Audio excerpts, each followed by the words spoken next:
Assalamualaikum warahmatullahi wabarakatuh. Nama saya Maria Marwah.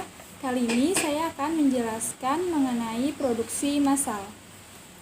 Yang pertama, hakikat dan konsep produksi massal. Pengertiannya, produksi adalah kegiatan menambah nilai guna suatu benda atau menciptakan benda baru. Nah, apa sih gunanya? Gunanya adalah supaya lebih bermanfaat dalam memenuhi kebutuhan. Sedangkan massal berarti mengikut sertakan, tentu saja menggunakan banyak orang. Sehingga produksi massal adalah kegiatan memproduksi barang tertentu yang sudah ditentukan standar spesifikasinya dalam jumlah yang besar melalui serangkaian operasi yang sama dengan produk sebelumnya. Ciri-ciri produksi massal. A.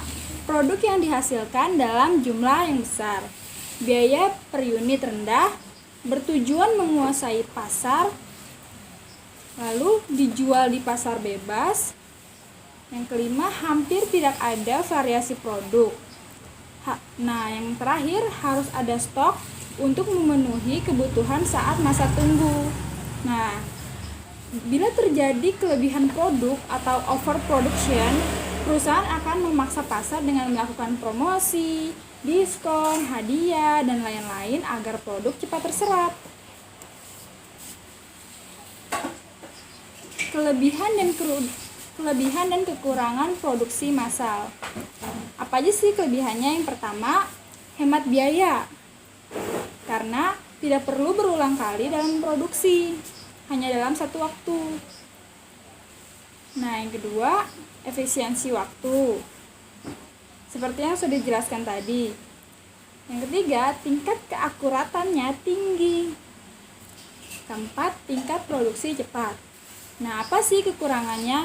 Kekurangannya adalah yang A, kegiatan produksi sangat kaku, kurang beragamnya variasi produk, biaya mesin yang mahal, dan tidak ada jaminan produk akan laris di pasaran.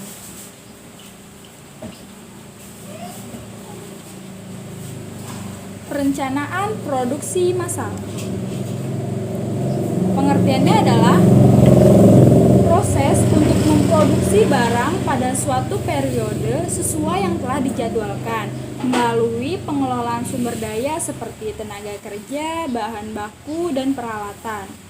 Perencanaan produksi gunanya apa sih? Gunanya itu untuk mengarahkan seluruh aktivitas rutin tenaga kerja. Nah, ruang lingkup perencanaan produksi. Menurut Sukarya Simulingga pada tahun 2013, perencanaan produksi meliputi kegiatan-kegiatan berikut. Yang A, mempersiapkan rencana produksi.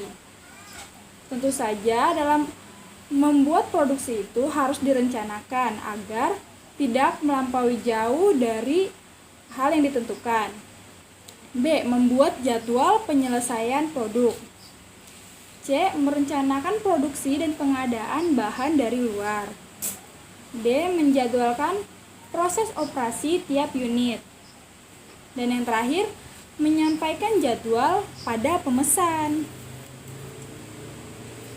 3. Tujuan dan fungsi perencanaan produksi. Nah, kita bahas yang tujuannya dulu ya. Yang tujuan pertama adalah meminimalkan biaya serta memaksimalkan keuntungan. Salah satu tujuan perencanaan produk massal yaitu meminimalkan biaya produksi dan memaksimalkan keuntungan. Dengan membuat perencanaan produk, maka akan dioptimalkan segala sesuatu yang dibutuhkan dalam proses produksi seperti penyediaan bahan baku, tenaga kerja, dan yang lainnya. Nah, yang B itu memaksimalkan kepuasan pelanggan. Tingkat kepuasan pelanggan terhadap produk merupakan tujuan dari perencanaan. Semakin besar tingkat kepuasan pelanggan, semakin mudah lagi bagi perusahaan untuk mendapatkan keuntungan. Begitupun sebaliknya. Yang C, meminimalkan perubahan nilai produksi. Perencanaan produksi yang tepat akan menimbulkan resiko kehilangan nilai produksi suatu produk. Contohnya nih, perusahaan bahan baku di gudang kan harus diproduksi sesuai dengan jadwal waktu yang telah ditentukan. D. Meminimalkan perubahan tenaga kerja. Perencanaan produksi yang baik juga akan menentukan berapa banyak tenaga kerja yang harus digunakan untuk menghasilkan suatu produk. Nah, yang terakhir, memaksimalkan perlengkapan dan inventaris pabrik. Nah, lalu kita beralih ke fungsi. Fungsi yang pertama adalah menjamin rencana produksi dan pemasaran produk. Perencanaan produksi sangat tepat digunakan untuk mengukur seberapa besar perusahaan mampu untuk memproduksi barang serupa dari waktu ke waktu. Nah, yang kedua itu mengukur kapasitas produksi yang konsisten terhadap rencana produksi. Perencanaan produksi sangat tepat digunakan untuk mengukur seberapa besar perusahaan mampu untuk memproduksi barang, seperti yang dijelaskan sebelumnya. Nah, yang C itu alat untuk memonitor hasil produksi.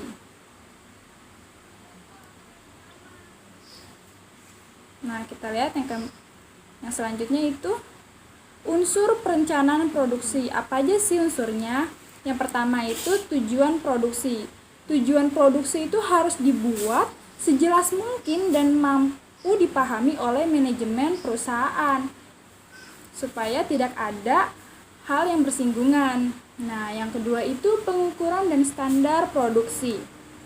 Artinya, perencanaan produksi tidak hanya dilakukan atas tujuan saja, tetapi juga harus mengukur kemampuan konsumen dalam menyerap produk tersebut. Nah, selanjutnya itu perencanaan merupakan fakta objektif. Perencanaan produksi harus apa adanya.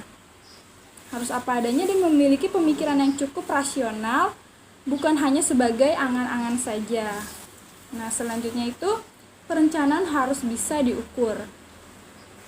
Artinya, sekalipun hanya mengira-ira, namun perkiraan tersebut adalah benar dan tentunya tidak menimbulkan kerugian pada perusahaan. Nah, yang terakhir adalah tahap awal pelaksanaan produksi. Perencanaan harus menjadi langkah awal bagi perusahaan dalam menghasilkan barang yang dibutuhkan oleh konsumen.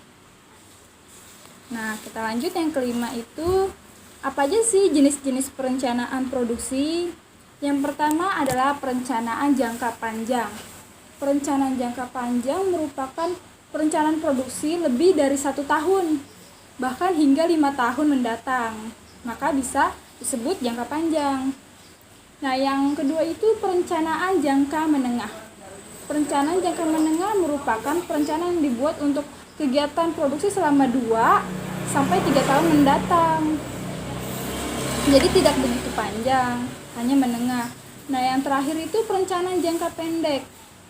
Apa itu? Perencanaan jangka pendek merupakan penentuan kegiatan produksi yang akan dilakukan dalam jangka 1 tahun mendatang atau bahkan kurang dari 1 tahun.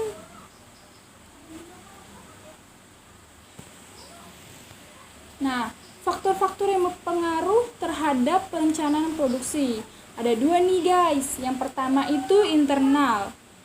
Internal itu meliputi kapasitas mesin, produktivitas tenaga kerja, kemampuan pengadaan.